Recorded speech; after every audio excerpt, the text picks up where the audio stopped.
Stress as weekend as all. This was made in 135 BPM and was a D sharp major. So to start off with this beat, before I explain it, I couldn't record the actual melody because I forgot to, but I will explain how I did it. I basically just used the piano, played it out, and yeah, that's all I did. It was a basic chord progression, and it just sounded cool. I then used an ARP, a pad, and a synth.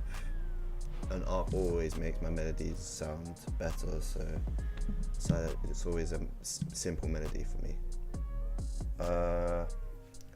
After I've done that, after I've chosen out all my synths and think it sounds good together, and I start with the drums. Drums are basic. It's a simple snare pattern, and then a hi-hat to always make interesting. Since it's a song, there's no artist singing on it, I made it as interesting as possible as I can.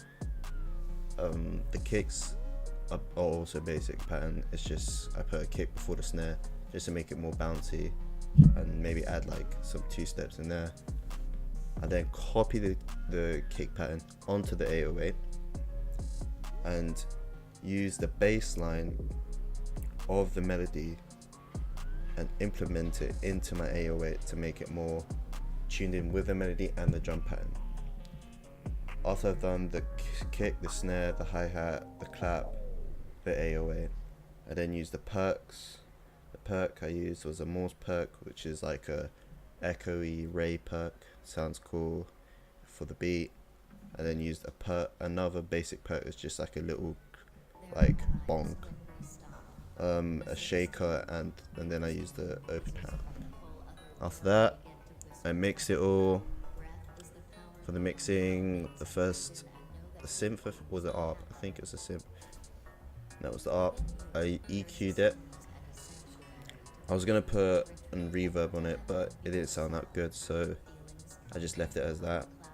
Volumed it. It's the loudest instrument out of the other two instruments. And the second instrument was my synth. I just EQ'd it, took out the highs and the lows. And then I used the pad. The pad, I didn't do anything to it. I just lowered it down to the lowest volume instrument. Then I start with the drums. The drums, I made it more punchier because I like my snares punchy. Hi-hats I don't edit. Kicks, I make it the loudest and put a T-rack, which makes it more punchy as well. At 808 I distorted it a little bit. Put blood overdrive just to make it more visible to like your phones and all that. And then I don't edit the perks, and that's about it. I then laid it out.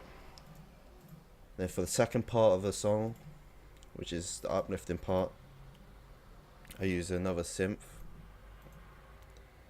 and use the same drum pattern, then it just made the final song. That's about it.